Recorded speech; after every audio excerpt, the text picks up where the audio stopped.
तर नुकसानीचे पैसे 15 ते 20 दिवसात शेतकऱ्यांच्या खात्यामध्ये जमा होतील असं देवेंद्र फडणवीस यांनी म्हटलेलं आहे। दुसरीकडे बच्चू कडू यांच्यासोबत चर्चा सुरू असतानाच कर्जमाफीच्या संदर्भातली एक महत्त्वाची समिती गठीत करण्यात आली। त्या संदर्भातला शासन निर्णय सुद्धा जारी करण्यात आलेला होता।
तर नागपूरमध्ये ही घोषणाबाजी आता केली जाते। बच्चू कडू यांच्यासोबत सकारात्मक चर्चा सरकारची झालेली आहे आणि त्यानंतर नागपूरमध्ये आता जोरदार घोषणाबाजी केली जाते। ज्ञानेश्वर पवार आमचे प्रतिनिधी त्या ठिकाणी उपस्थित आहेत। ज्ञानेश्वर, एकीकडे महत्त्वाचा निर्णय, शेतकऱ्यांना दिलासा देणारा निर्णय मुंबईतल्या बैठकीत झालेला आहे, मात्र तिकडे अद्यापही घोषणाबाजी सुरूच आहे। अगदीच आंदोलनाच्या सुरुवातीला जे आहे ते या ठिकाणी बच्चू कडूंनी स्पष्ट केलं होतं की जोपर्यंत कर्जमाफीचं आश्वासन मिळणार नाही आंदोलन मागे हटणार नाही। त्यामुळे आता मुख्यमंत्र्यांनी स्पष्ट सांगितलं आहे की 30 जून 2026 रोजी जे आहे ते आंदोलन कर्जमाफी जी आहे ते केली जाईल। आपल्यासोबत काही आंदोलक आहे, आपण त्याच्याशी बोलण्याचा प्रयत्न करूया। काका, काय सांगाल? मोठा दिलासा म्हणावा शेतकऱ्यांना, आंदोलन चालू होतं 2 दिवसापासून, आता मुख्यमंत्र्यांना घोषणा केली आहे 30 जून 2026 ची तारीख जी आहे ती दिलेली आहे। पूर्णतः वेळ काढू धोरण आहे। आताही गाजरच हाती दिलेलं आहे, दुसरं काहीच नाही। या सरकारला वेळ काढून न्यायचा आहे आणि शेतकऱ्यांच्या हाती काहीच नाही लागलं आहे। याच्यातून माननीय बच्चूभाऊ कडू यांच्या आदेशाच्या नंतर आम्ही प्रमुख आणि तीव्र भूमिकेत काय करता येईल ते करूच, पण हे आंदोलन दडपण्याचा यांचं षडयंत्र आहे, दुसरं काहीच नाही। शेतकऱ्यांच्या पदरात याच्यात काहीच नाही पडत आहे। शेतकरी विरोधी हे पूर्ण म्हणजे सरकार आहे, दुसरं काही नाही। हे तर आम्हाला एक दिवस आता उग्रवादी म्हणून घोषित करून देणार आहे। मात्र कुठतरी 6 महिन्याचा कालावधी समितीला देण्यात आहे, त्यामुळे अभ्यास करायला वेळ लागतो। बच्चू भाऊंनी सुद्धा सांगितलं होतं की निदान आश्वासन ते दिले पाहिजे की आम्ही कर्जमाफी करणार। मग आता खुद्द मुख्यमंत्र्यांनी जे आहे ते माध्यमासमोर येऊन सांगितलं, तुम्हाला विश्वास नाही?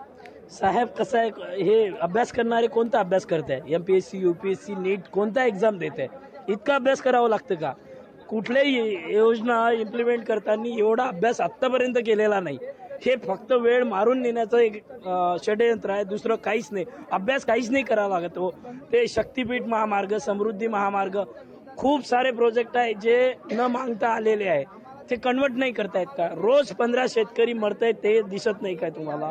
याच्याकडे लक्ष वेधलं पाहिजे आणि या सरकारने लवकरात लवकर शेतकऱ्याविषयी एक त्यांना जो पोषक निर्णय तो घेतला पाहिजे, अन्यथा दुसरं नेपाळ होताना आपल्याला पाहावं लागेल।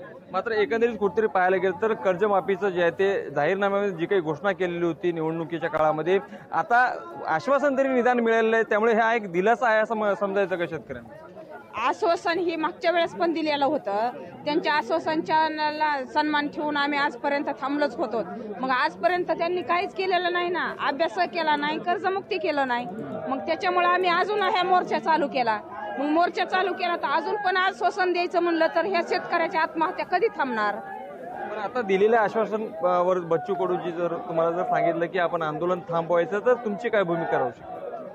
नाही माझं काही म्हणणं आहे की आंदोलन करण्यात काय ह्याच्यात काय लय आम्हाला काय आनंद नाही. फक्त शेतकऱ्याच्या आत्महत्या थांबवाव्यात आणि शेतकरी अगदी. जे आज संकटात आहे त्या शेतकऱ्याला फक्त वाचवण्याचं काम हे मुख्यमंत्री साहेबांनी ठीक आहे. केलं. नक्कीच, ज्ञानेश्वर, नक्कीच एकंदरीत आपण आपण बघू शकतो की पाहतोय मोठ्या एकीकडे संख्येने या ठिकाणी सरकारनं आंदोलन- आश्वासन जरी दिलेलं असलं तरी शेतकऱ्यांची नाराजी तशीच आहे. शेतकऱ्यांनी घोषणाबाजी सुद्धा केलेली आहे. लोकशाही मराठी ऐका, पहा, जागरूक रहा.